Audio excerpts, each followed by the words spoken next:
Welcome to Conversations on the Coast, San Francisco's premier author interview program. And today we're going to have a show that's going to be different from, I think, two standpoints. We have a very different author and a book that itself is very different. You can't call it a thriller. You can't call it an adventure novel because it's all of that and a heck of a lot more. The title of the book is Dead of Night. It is a novel, and the author, Randy Wayne White, is joining us today. His book is published by G.P. Putnam's Sons. Now, I got that right. A lot of people just say Putnam. You got exactly right. And Jim Foster, it's great to be here in San Francisco, home of the Giants, the 49ers, and what a beautiful place. And I can't believe you can... Oakland A's, because we broadcast the Oakland A's here on KFRC. I'm an A's fan. See, I'm loyal. I've had this conversation. Now, you're the first author that I've ever had who is part owner of a bar named after his main character. Doc Ford's Sanibel Rum Bar and Grill, Sanibel Island, Florida, southwest coast of Florida, where the rum's cheap and the women are lovely. Is that some place we would like to visit if we go to Florida? It's a gourmet sports bar. It's a new concept, and it's been a huge success. It really is a fun place. It's on Sanibel, where I was a fishing guide for many years, nearly 13 years, did nearly 3,000 charters out of this small marina in Sanibel, and now we've got a rum bar and restaurant. It also says somewhere in your biographical notes that you're, as we say, originally out of Pioneer, Ohio, which sounds like a fictional place. It's a wonderful place, and it's not even on many maps. It's in the way up in the northwest corner of Ohio, a little tiny farm town, and I grew up in a small farm there in North Carolina. And my freshman year, this little high school, from freshman to senior, or from kindergarten to senior high school, we had fewer than 200 kids. And my freshman year, we finished second in the state baseball high school championships. Lost 2-1 in Columbus, and the people still talk about it. Well, you're a man of many, many accomplishments. I mean, the list, think that's true. The list goes on. The one that I think is most intriguing is it says that you helped smuggle Noriega's bar stools out of his country. I mean, we don't ever have people here who do that. We have a lot of people who sit on bar stools. I've done that myself. I do that occasionally. But never a bar stool smuggler. That's true. That's hard to say. You know that. My name's hard to say. I can't. Yes, I usually say it when you rain right. Be very, very quiet. We're hunting rabbits. But that's true. I had a lot of friends in Panama, the Canal Zone, and during the invasion of Panama, I call them the Panamaniacs. Some Panamanian friends of mine, they broke into Noriega's he had a little hideaway house where apparently he had intrigues and things, because they knew there was liquor there, but they liberated his bar stools, and I've got one at my house, and I also have a big brass plaque taken off the wall outside his main house. It says Manuel Noriega on it. I'm going to visit. I got to get going. See if I can get it. Let's get this interview over with. I get out to the airport. And incidentally, the interview is about the book. What book's that, Jim? Dead of Night. Oh, I wrote that book. I've heard great things. The main character is Dr. or Marion Ford, or Doc Ford, who might be described as a reclusive marine biologist, a former government agent and assassin, and a reluctant hero of some now 12 novels. Dead of Night is the 12th Doc Ford novel, and Doc Ford's a marine biologist, lives on the bay where I used to be a fishing guide. I call it Dinkins Bay in the book. It's actually Tarpon Bay on Sanibel, southwest coast of Florida, and lives a quiet, peaceful life there, but then things happen, and he gets involved in intrigues, such as in Dead of Night. And the books, again, this is the 12th book, and they've accumulated a cult following. People adore the character Doc Ford and his sidekick, his pal, Tomlinson, an unrepentant hipster who is spiritual and intuitive and crazed. Strange. He's strange. He's strange. I mentioned my buddy. I don't want to say weird, but he is strange. Unusual. I mentioned my buddy Bill Spaceman Lee, pitched for the Red Sox for many years, and Bill and I are dear friends, and there may be some similarities between Tomlinson and the Spaceman, and they don't call him Spaceman because he pitched for NASA. One of the things that shines through in this book, and I find it a wonderful thing, is your love for Florida. There are reasons, you write, I don't like being away from home at sunset. Some personal, some social. On the islands, sunset is ceremonial. It's the convivial, kick-back, communal time when even strangers become a little friendlier and the world shifts collective gears, slowing its orbit in the growing slow dusk. Boy, you're a good reader. That You want to go there for good. that. I mean, it's like if I went there, I'd get some of the rum, I think. Where I live, Jim, on the west coast of Florida, a small little village on an island, sunset it's a major deal. Mm-hmm. And boy, we're out there in the dock, and we have beverages, and we play unusual music, opera or Beach Boys, and it is a ceremonial time.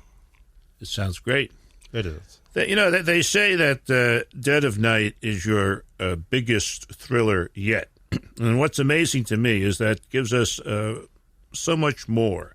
It gives us a Russian woman villain, that friend of yours, the strange one, and an understanding of something called Asperger's syndrome. Yeah. We'll look at some of that stuff when we come back. You're listening to Conversations on the Coast with Jim Foster. Now you can find this program on iTunes, SoundCloud, and all your favorite digital outlets. Follow the show on Twitter at Jim Foster COC and email jimfostercoc@gmail.com. Dead of Night is the title. Randy Wayne White is the author.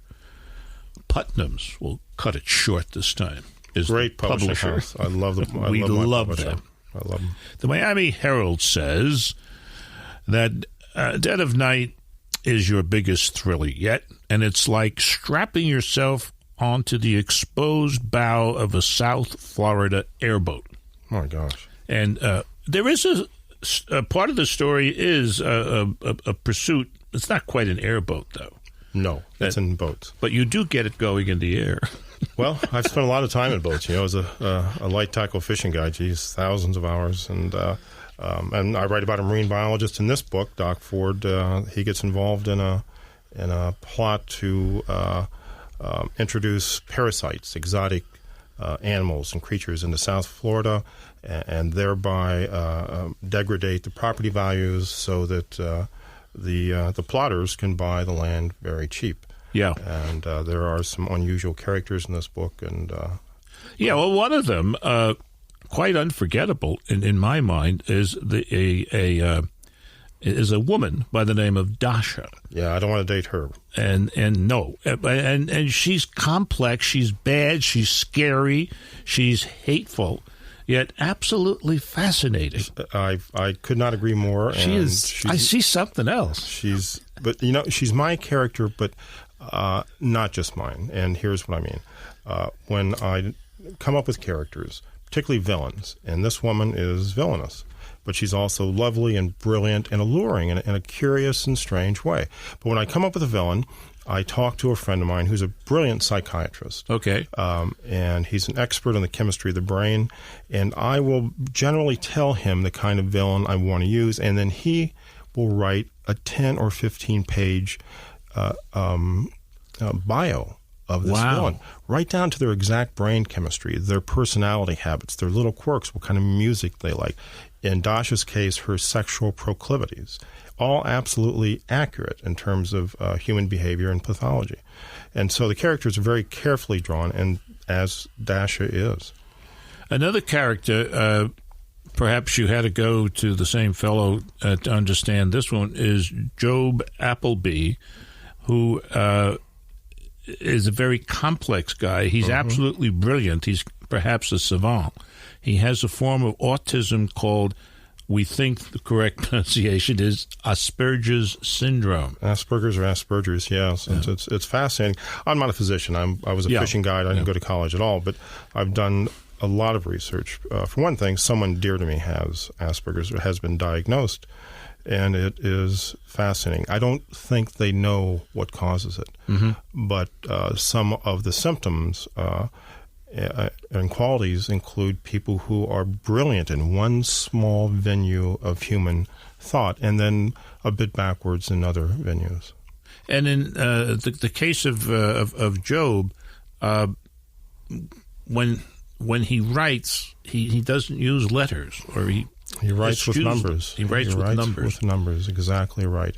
That comes from a bit of personal experience. I used to played a lot of baseball, and we used to have a clubhouse guy named Archie who was autistic, and Archie was backward in every way. But Jim, you could say, Archie, what's 12 plus 17 minus 11 divide by whatever? Mm-hmm. And he would tell you the answer. Now, we being ball players, of course, we couldn't figure it out even on paper, but we just took it as that he was accurate. But he had this amazing gift. Yeah. And the reading I've done about autism is maybe Edison had a touch of it.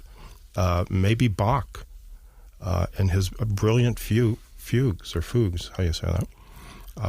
Fugues is good. Fugues, I think. That was good. That was good. Now, let's get to this strange fellow who apparently appears in some of the other stories as well. Yeah. He has one name, Tomlinson. A close friend who, it seems to me, has a desire to continue to live in the 60s. But his story is told with a great deal of respect.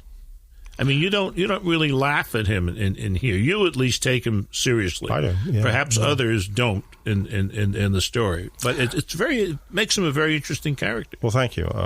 People love Tomlinson, particularly women. The Doc Ford books, and much to my delight, are often compared to John D. MacDonald's Travis McGee series.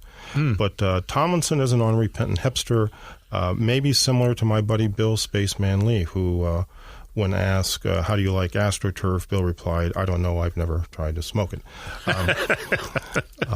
But yeah, Tomlinson is an interesting character. Tomlinson has smoked, chewed, and swallowed, I think, everything available to have a trip with. Well, Bill Lee once said, do I think drug testing should be mandatory in baseball? Nope, I've tested almost every drug there is. No one should make you take those drugs. I think that's very good, particularly, in light of what's going on in baseball today. I think that's an excellent rule, and we will, after the program, call Mr. Seelig, my dear friend. There are many important players in Dead of Night, but when we come back, I want to focus a little bit more on Dr. Marion Doc Ford. Yeah, interesting guy. You're listening to Conversations on the Coast with Jim Foster. Now you can find this program on iTunes, SoundCloud, and all your favorite digital outlets. Follow the show on Twitter at JimFosterCoc and email JimFosterCoc@gmail.com. This is Conversations on the Coast. I'm Jim Foster. Our guest today, Randy Wayne White. The title of his book, Dead of Night. It's the 19th? It's the 12th Doc Ford novel, and I just found out it's this Sunday will be number 14 in the New York Times bestseller list, so it's doing pretty good. Yeah, that is very nice. The Washington Times said of you at one point, anyone who insists that mysteries cannot be real literature should be duct taped to a chair. That's an interesting idea. Duct taped to. I think that comes from one of your books.